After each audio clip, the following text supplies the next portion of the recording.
Now, we're going to be speaking to Sebastian Gorka, thanks to Betfair, our US election coverage partner, very shortly. But first, let's have a listen to what was said and what was exchanged last night in the big debate about COVID-19. I said, this is dangerous, and you catch it. And, I caught it. I learned a lot. Great doctors, great hospitals. And now I recovered. 99.9 of young people recover. 99% of people recover. We have to recover. We can't close up our nation. We have to open our school, and we can't close up our nation, or you're not going to have a nation. And of course, the CDC has said young people can get sick with COVID-19 and can pass it. Vice President Biden, I want to talk broadly about strategy, though. Can I respond to that? 30 seconds, please, and then I have a question. No, number one, he says that we're learning to live with it. People are learning to die with it. You folks home will have an empty chair at the kitchen table this morning. That man or wife going to bed tonight and reaching over to try to touch their, out of habit, where their wife or husband was, is gone. Learning to live with it. Come on. We're dying with it because he has never said, you said it's dangerous. When's the last time? Is it really dangerous still? Are we dangerous? You tell the people it's dangerous now? What should they do about the danger? And you say, I take no responsibility. Let me talk about your two. Excuse me, I take full responsibility. It's not my fault that he came here. It's China's fault. And you know what? It's not Joe's fault that he came here either. It's China's fault. They kept it from going into the rest of China for the most part, but they didn't keep it from coming out to the world, including Europe and ourselves. Donald Trump there talking to Joe Biden and saying that he admitted that COVID-19 was dangerous. Joe Biden challenging him on it, saying, well, you haven't really said it was dangerous lately. But also the main thing, and I think a lot of people should remember this, right? This came from China. It wasn't invented in the basement of the White House. It wasn't made in the Pentagon, right? It came from China. And Donald Trump has always said that, and he's quite right to have said so. Let's talk now to Sebastian Gorka, who's going to give us his verdict. Sebastian, a very good morning to you. Welcome. Good morning, Mike. What is this I hear about Perret Awards? The Independent Republic of Mike Graham making mistakes? I don't believe it. I know. For a second. What an outrage. It's a shocking thing that's put together by Marta Malagon, my brilliant producer, who somehow manages to eke out a few, minor errors that I may have said over the course of the week. News. It's absolutely fake news. Thank you for sticking up for me. Now, let's talk about fake news, because Joe Biden last night denied that he wanted to do away with fracking. President Trump has put out a tweet rather helpfully, in which he's quoted as saying that he's going to do away with fracking. Yeah, this is, there were a couple of kill shots during yesterday's debate in which the president did majestically, but let's start with the prior context. Just before the debate, a former naval officer called Tony Boblinsky said, yeah, the Hunter Biden laptop is real. I was the CEO of the joint venture company, and the Chinese were buying access to the White House. And the big guy in the emails is Joe Biden, and he was taking a 50% cut. So just like the last debate with Hillary Clinton, where we brought the women who had been raped or sexually assaulted by Bill Clinton to the debate, to the actual site of the debate. Yesterday, there was a big upset for Joe Biden, and that will continue because today, that individual will be presenting the 3 phones he used in that business with all the evidence of the corruption to the Senate. With regards to what happened on the debate stage, he committed suicide. Joe Biden committed political suicide. At the end of the debate, he said, I'm in favor of fracking. I've never said anything about fossil fuels being bad. And if you got that video, Mr. President, put it on your website. Well, we have the video. He has said at his pathetic town halls and his pathetic micro rallies that we are going to get rid of all fossil fuels. And then at the end of the debate said, we're going to transition into sustainable energy. Yeah. Well, he just lost Pennsylvania. He just lost Texas. He lost all those states where we make a huge business exporting energy from America, Mike. Absolutely right. And of course, Kamala Harris is also on that video because she's right at the end saying, yes, we want to ban fracking. It's very, very clear and very plain. And they don't seem to understand that apart from the kind of the loony lefties in California, America runs on oil. America runs on fossil fuels. I'm always very impressed with that when I go there because, you can have as many electric cars as you like in Europe, but that's not what's happening on 405 when I sat in a 16-lane traffic jam in the middle of Los Angeles. I can tell you that. Yeah, and there's another small detail. Where do you get the electricity from when you plug in your Prius, Right. when you plug in your very fancy Tesla? Guess what? It comes from coal-powered power stations. And Joe Biden is the man who says, I'm the kid from Scranton. I'm from the coal mining area of Pennsylvania. He just lost all of those votes. The fact is, this president has done something remarkable. I don't know if your listeners are aware of that. In the first time ever in our republic's history, the United States, because of our allowing fracking to occur, has become a net exporter of energy. We are selling more energy than we need, and that's great for business. And Joe Biden just said, I'm going to kill it all. Absolutely. And one of the great sort of, I would say, cut-throughs that Donald Trump has managed to make in the past couple of weeks, because I think the last time you and I spoke, Sebastian, after the first debate, that went well. But then the president was sick for a while with coronavirus. He came back from that, but he was trailing in the polls. He's coming back now in the polls, absolutely.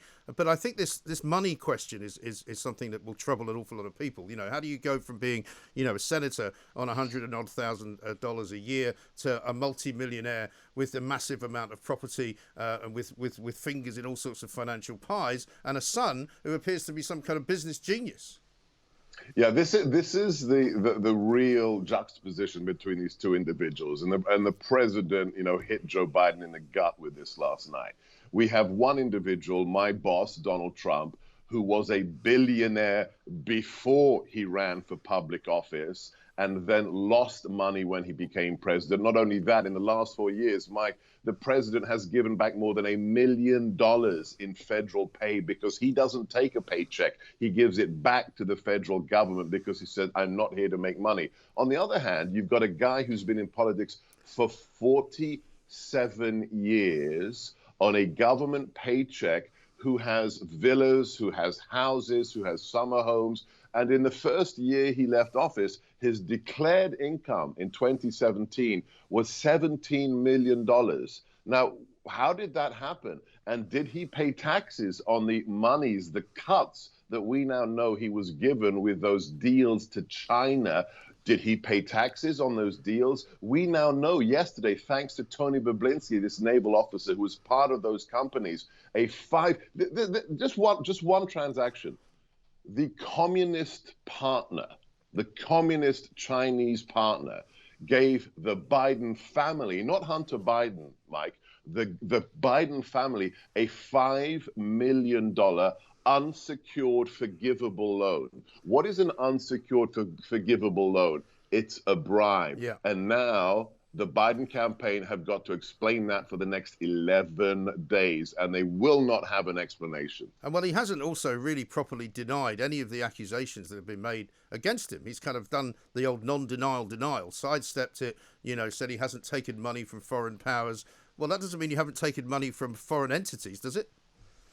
No, and you have to read when the Bobulinski press conference was held yesterday, this incredible moment. Afterwards, the Biden campaign issued a statement. And do you know what the wording is that they used? Your viewers, your listeners have to check this out. The Biden campaign, after this bombshell yesterday before the debate, said, there is no indication that Joe Biden took monies from foreign interests. No indication? What does that mean? It doesn't mean he didn't take money. It means that we've hid it very well. So even his campaign knows that he's in big trouble. I have no recollection, Senator. That sounds very much like, doesn't it? Or indeed the great Bill Clinton line that at the time I believed I was telling the truth. So it couldn't have been a lie. No, Mike. It depends what your definition of is. Yes. Remember that one. Of course. Absolutely right. Now, I've got to draw your attention to something that was pointed out to me as well. 4 years ago, the New York Times did a poll and they had the chances of winning between Hillary Clinton and Donald Trump. 93% was the chance of winning for Hillary Clinton, 7% for Donald Trump. So, I mean, I imagine the New York Times might be trying to get a slightly more accurate poll going this year. I have, Mike, I have saved that tweet forever, and I will be using it regularly. And there's an even better one. On the night of the election in 2016, the Huffington Post, that bloody rag, said that Hillary Clinton has a 94% chance this, of yes. winning. And Donald Trump has a 6% chance of winning. It's delicious. And what's really interesting, what's fascinating, in all the key battleground states right now, just less than 2 weeks before the election, Donald Trump, my boss, is actually beating Biden. He is ahead of where he was against Hillary 4 years ago. Right. So what does that tell you? Well, if Biden's lost Pennsylvania, I was told by a pundit just about a week or so ago, if he doesn't win Pennsylvania, he doesn't get the White House. No, Pennsylvania is really the crucial state, and there's a real metric. Forget the polls. Polls are like phrenology, that fake Victorian science of reading bumps on your head. Yeah. It's a dead silence. It's science. It's a scam. The real metric are two things: the rallies. Wherever the president goes, and he's doing multiple rallies. He just got off over COVID 2 weeks ago, and he's doing multiple rallies every single day. Thousands of individuals waiting hours to see him. And then Biden, whenever he comes out of his basement, he's got 6 people there standing in painted circles, right, and he's reading a massive teleprompter. Number one, the rallies. And number two, one that showed me in 2016 that he can win.